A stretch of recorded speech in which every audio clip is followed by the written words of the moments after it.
A lot of people who are looking for the perfect opportunity, right? And they sit and they wait and they wait and they never find anything perfect and they don't move forward.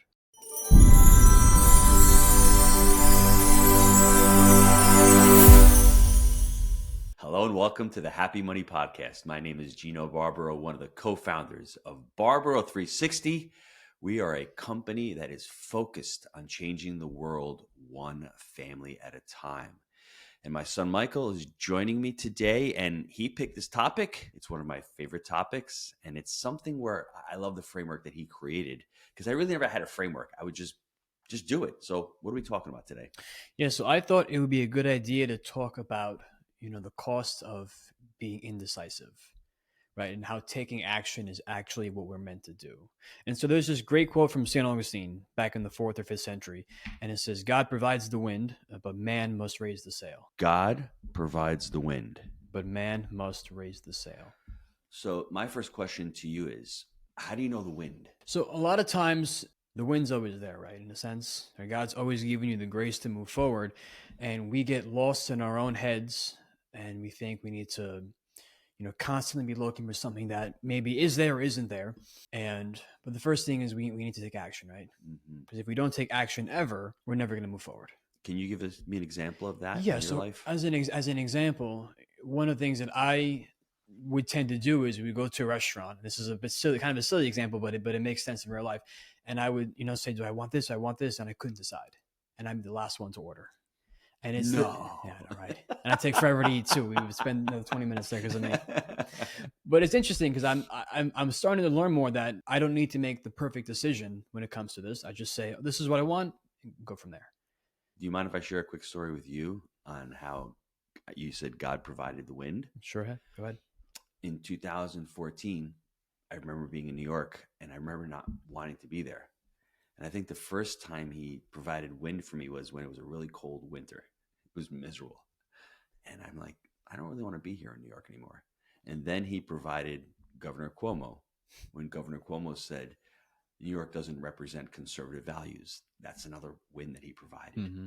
And all of this data for me logically to say, I don't want to be here. That was just God telling me, Gino, maybe it's time to start exploring. Time to go somewhere else, yeah. To leave New York.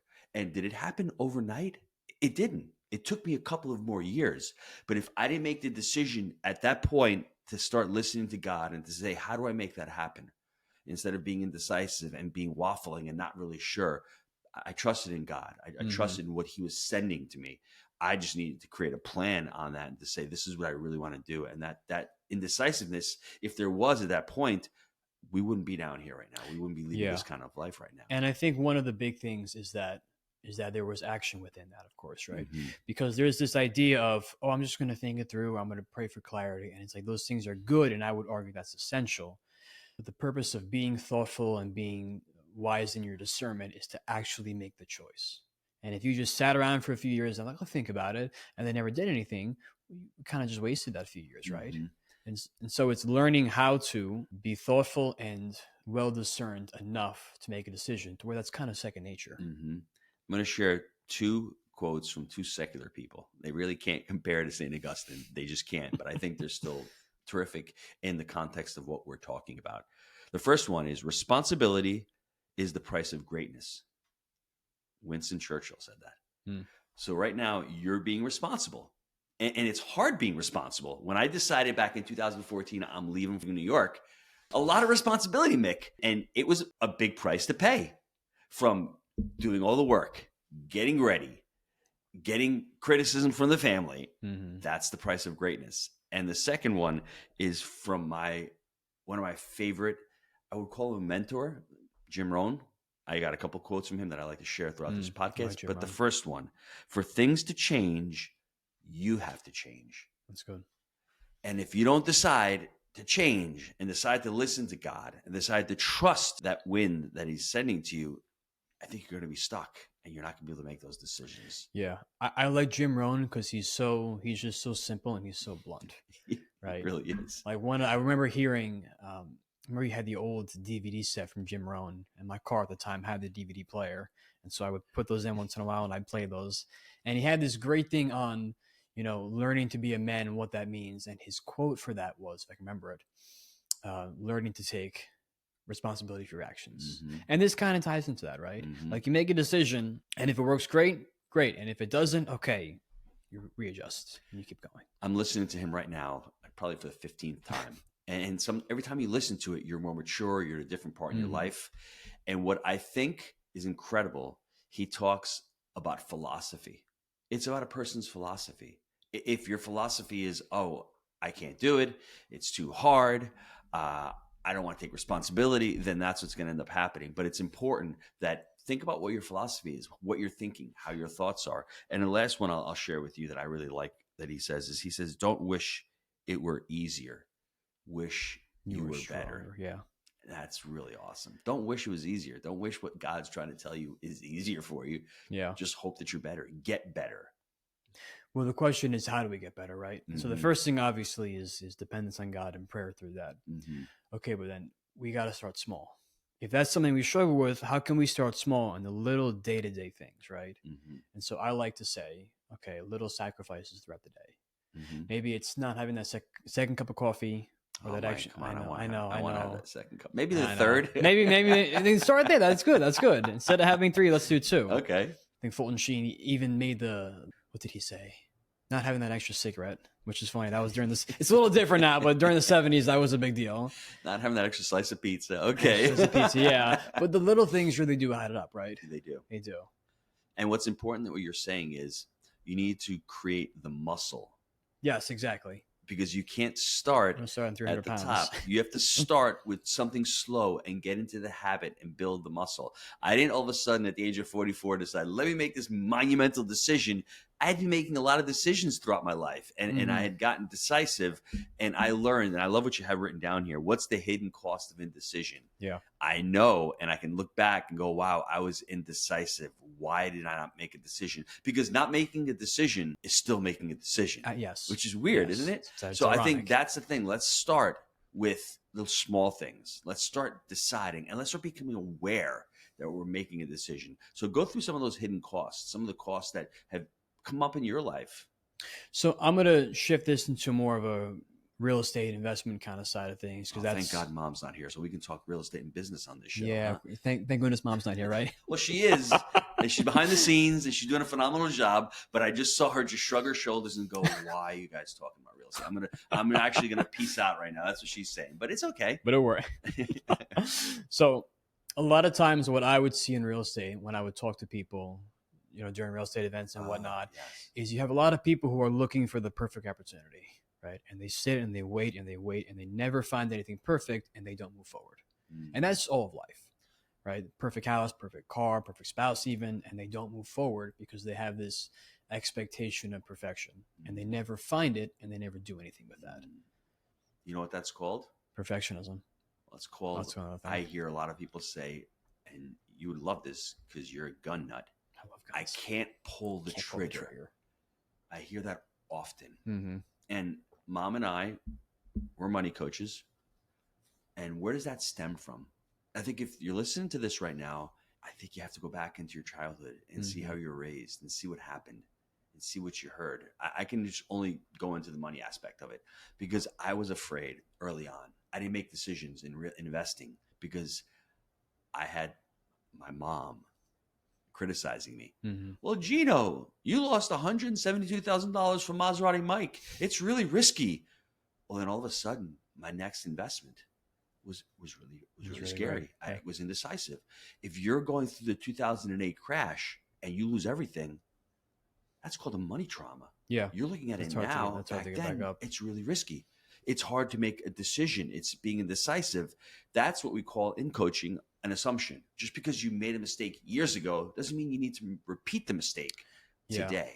And it's interesting too, because you would think that after making a bad decision, you would be more confident next time because now you know what to avoid, right? Yes. But there's still something on the human aspect that we need to address. It's unconsciously, Michael. It's scary because you made the mistake. Those of us who can pull back and say, well, there's a problem. I had a big problem. I invested with Mike and I lost a ton of money. But where's the opportunity in that? I found opportunity in that because I was desperate. I'm like, I didn't know the business. I lost all this money because it was my fault. Yeah. It's once again the responsibility. Responsibility is the price of greatness. So what did I do? I went out and I spent thousands of dollars on mentorship, and I ended up meeting Jake. Mm-hmm. I knew the business of real estate. He didn't. We made a great partnership. Once again, I decided to partner with Jake after having a terrible partner in Maserati Mike. So all of those decisions, it didn't happen overnight, but it just took those little steps and becoming responsible and saying, I want to learn the business of real estate. And your mom is probably saying to herself right now, man, thank God you guys didn't talk about cap rates or IRR. We can if you want to. I would love to, but that's not the point of this discussion, although I go down that rabbit hole. But I agree with you. I think when you're looking at that, the opportunity cost in real estate, in any endeavor, it's okay to make mistakes. I think when you go to school, we're taught not to make mistakes. But life is, a mistake is when you make a mistake, quote unquote, you made a bad investment. Just look back at that investment and say, what did I do wrong and what did I do right? Yeah. That's one thing I wish they would do better in school, which is, you have the test, you 65-70% you get on that test. I wish there was a way to encourage not doing well so you can come back next time, kind of do the same thing in a sense and learn from that. Michael, I always that's life. I always told you guys and the kids is if you got a 72%, that means 28% of that was incorrect. Let's look at that 28% that you didn't know or you didn't understand. Let's learn that. That's what school's all about. School to me is about making mistakes and then learning the material that you didn't know or that you didn't understand. Yeah. And it's evidence from the test that you didn't know. Instead is what the fixed mindset. We only focus on what we did really well instead of the stuff that we didn't understand or we didn't know. That's what school's about. School should be about practice. That's what it should ultimately be about. Now, I love over here, what successful wealth builders do. Give me an idea of even for yourself, you've created some pretty good success early on. What do you think you did early on to be able to become successful? Yeah. So one of the big things for me is it's learning how to separate emotion from logic. And so I think people can get tripped up really easily and make decisions based on emotion, investing, personal life, and which is good. You need that. And especially if you're getting hit early on with, I want to buy this investment property, this investment house, you get hit with all the emotions of it's too expensive. I can't do this right now. It's too much work. Okay. What would it look like if we separated that and we made an actual plan of this is what it's going to look like day to day, month to month. This is how much money I need. And then you go from there. Right. I'll give you a quick example of exactly what you're talking about with emotions. It's happened 3 months ago. Trump decides to announce tariffs. Everyone freaks out. Their minds. All of a sudden, stock market goes from 43,000 down to 38,000. Now, if you're an emotional person, you're out. You're going to sell that quickly. Exactly. Yeah. But what happens 90 days later, as of this recording, we are at a market all-time high. It's incredible. Take away 2 weeks ago when we bombed Iran. All of a sudden, the oil markets went nuts. 3 days later, they calmed down and oil stabilized. I'm just saying, if we're only being ruled by our emotions and we don't take a step back and say to ourselves, let's think of this logically. And it's really hard because you get caught up. All of a sudden, you're in a sympathetic nervous system. You've filled your body with cortisol. You're afraid. You react. What I love, what you have written down here is just take a step back. Take a couple breaths. Breathe and think about the long term. You're going to have ups and downs in the market cycle and investing.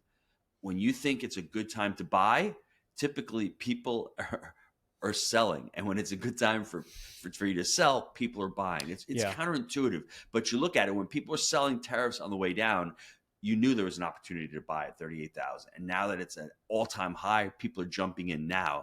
And that's why, buy high and sell low is exactly what you're talking about. They're indecisive. Then they're filled with all this cortisol and all this fear and this fear of missing out. Then they jump in at possibly an inopportune time. And that kind of goes back to the perfect ideal situation, right? Is especially the market, even buying a house, buying a car, there's no perfect time to do that. And let's say, for example, you decide to buy at a time you think is good and goes up. Okay, great. You sell. You buy it and you sell. It's like, okay, great. You lost money. And so it's the idea of we don't know exactly what's going to happen. All we can do is make a guess, make a good guess. But that's all we can do in the end, right? I can share another story with you about it's never the right time. And if you're a parent and you're listening to this, you probably have heard this hundreds of times, if not thousands. It's never the right time to have a kid. I'm too busy. I'm wrapped up with work. I can't afford it. If I had stuck to that, I may have one, maybe two kids. I was just fortunate enough to have a spouse that just trusted in God. And she knew that I'd find a way to provide, and God would help us find a way to provide. So if you're out there and trying to have everything checked off and have everything neat and perfect, I'm here to tell you it's messy, but it's really cool that it's messy. And it's a lot of fun, and it's a lot of struggle. And to decide and say, you know what, I want to have a family. This is what I want to do. It's never the right time. Let me just start now, because it's a really cool journey. And then after you have your second or your third kid, you're like, this is a lot of fun. Yeah. Let's just figure it out. And I know my wife is sitting there going, well, it's not a lot of fun, but it can be a lot of fun. And for me, it was a lot of fun. And it's one of those things in life that I often hear people say, I wish I had more money, or I wish I had more houses. I hear a lot of people say, I wish I had more kids. Yeah. When they see that we have 6 children. That's one of the regrets in life. So if you're deciding, or you're on the fence to say, I don't know if I should start a family, you know, what do they say? Buying a home or planting a tree is probably best if you started 20 years ago. The next best time is to start right now. Yeah. Yeah. It's even a funny story about that in everyday life. I'm finally taking Italian lessons for a few months now, and I've been wanting to do this for years.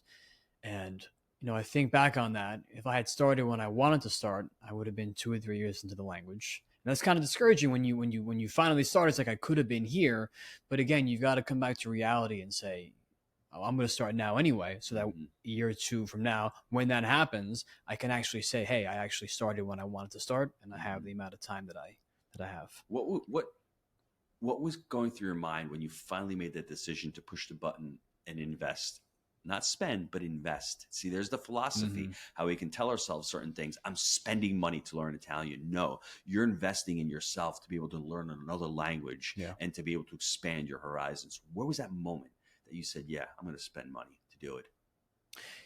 Yeah, it's interesting too, because I wanted to make sure I was getting a good teacher, and at the same time not spend, $100 an hour, right? So I found a great guy in Venice. He charges $34 an hour.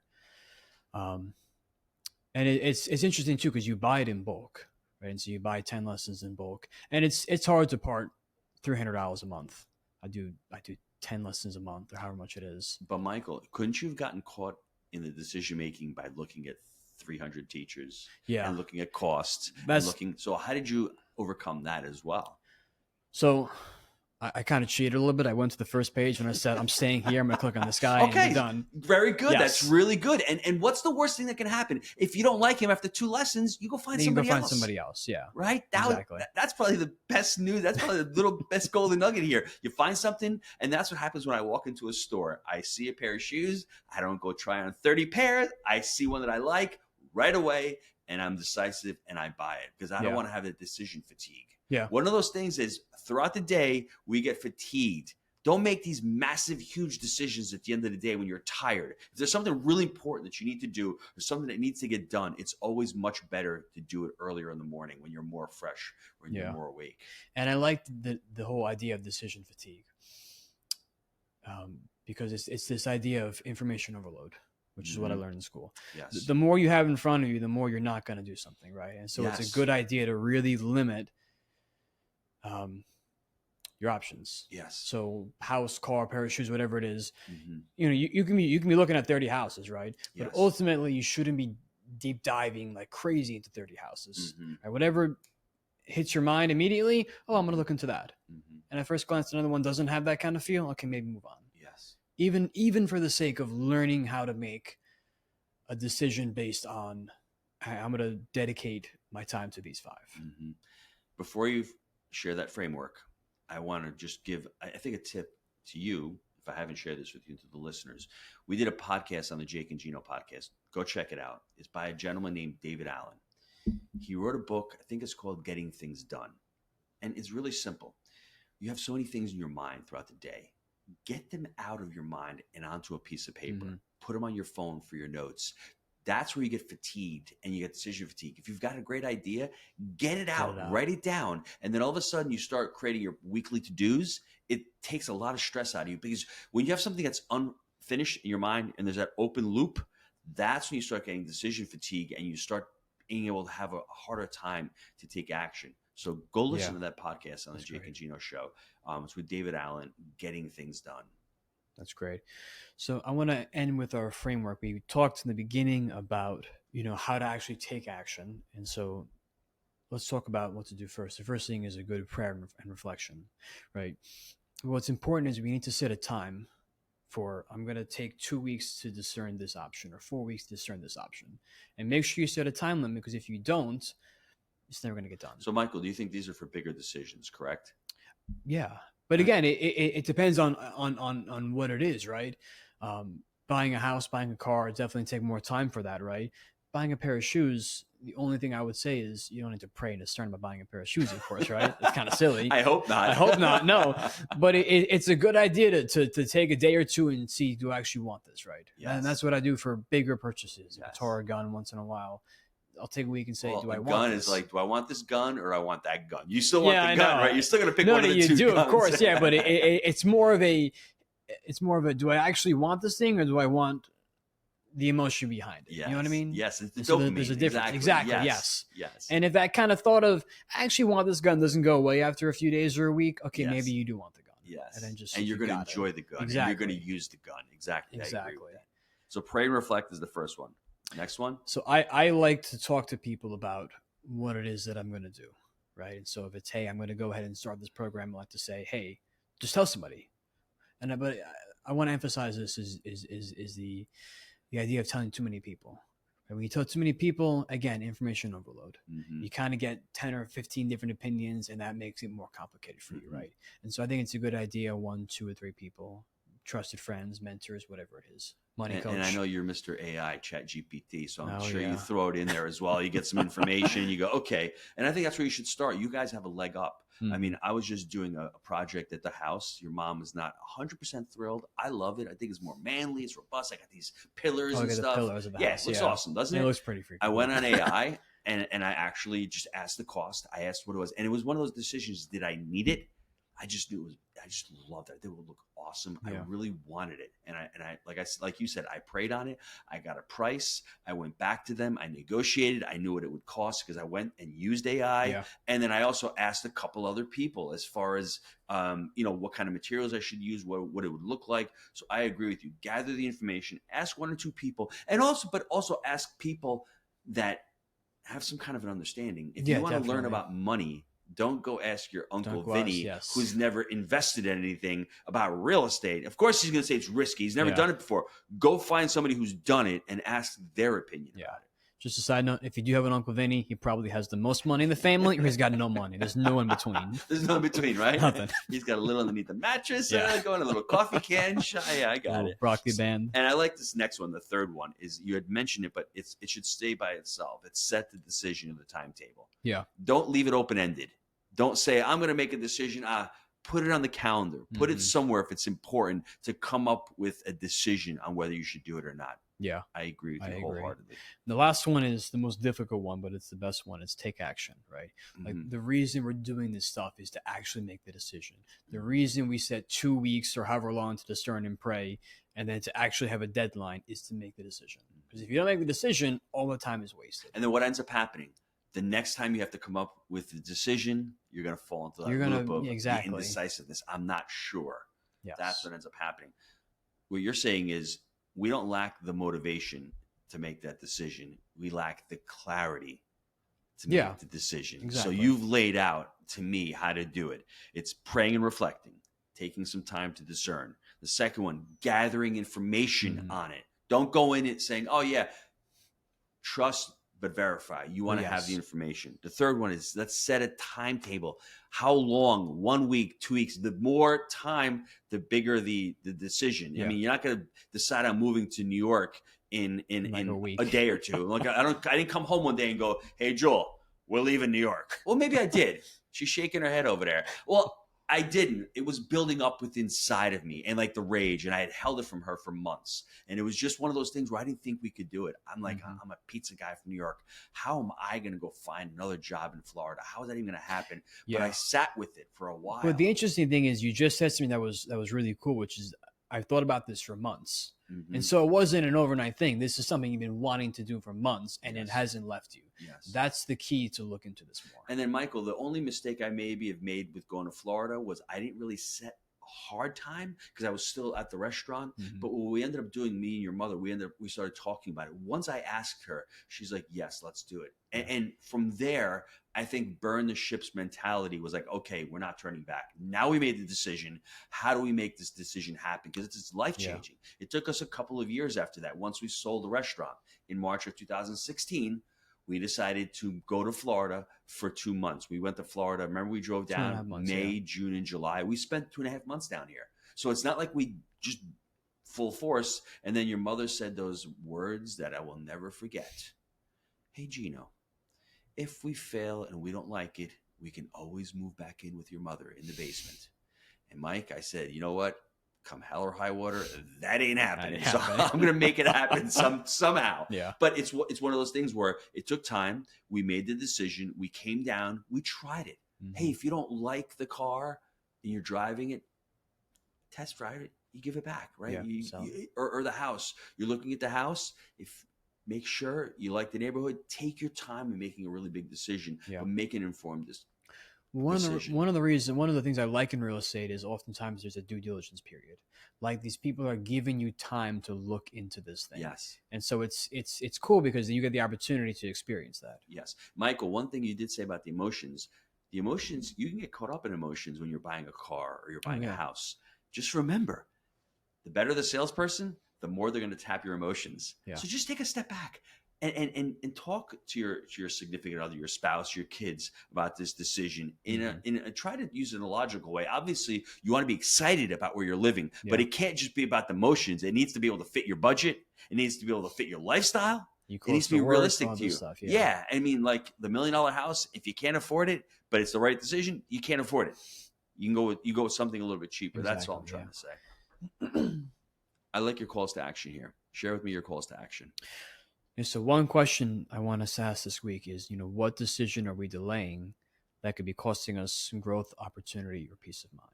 What decision are we delaying? Mm-hmm. So I'm trying to think of a decision that I'm delaying right now.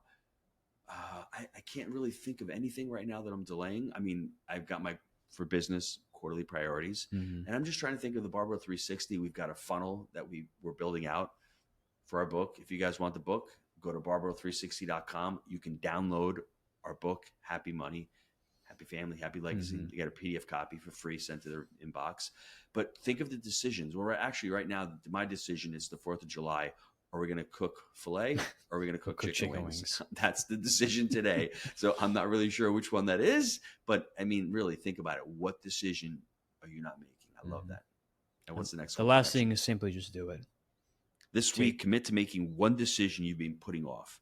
Progress starts with action. Practice makes progress. Oh, yeah. Is that what your Italian teacher used to say? Oh, I have no idea. Mrs. Amadeo. Oh, I think she did actually. Yeah. She says practice, not practice makes perfect. I like practice makes progress because you're progressing towards something. You're progressing, yes. But if you practice on continuing to make these decisions, at one time, it's going to become permanent. It's going to become part of your DNA. Mm-hmm. You're not going to say, what should I do or how should I do it?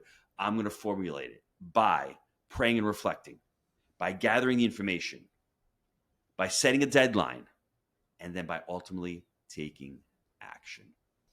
So we're doing the chicken or the filet today? We're doing the filet. Good. My son, Mickey, I love calling him Mickey. We want to really thank you for spending this part of your day with us. We love doing these podcasts. We love sharing this advice, all these things that we've learned. We want to thank you for spending part of your time with us. If you want to learn more about Barbaro 360, just go to barbaro360.com. We're focusing on family, faith, and finances. Thanks again, and we'll see you on the next Happy Money podcast.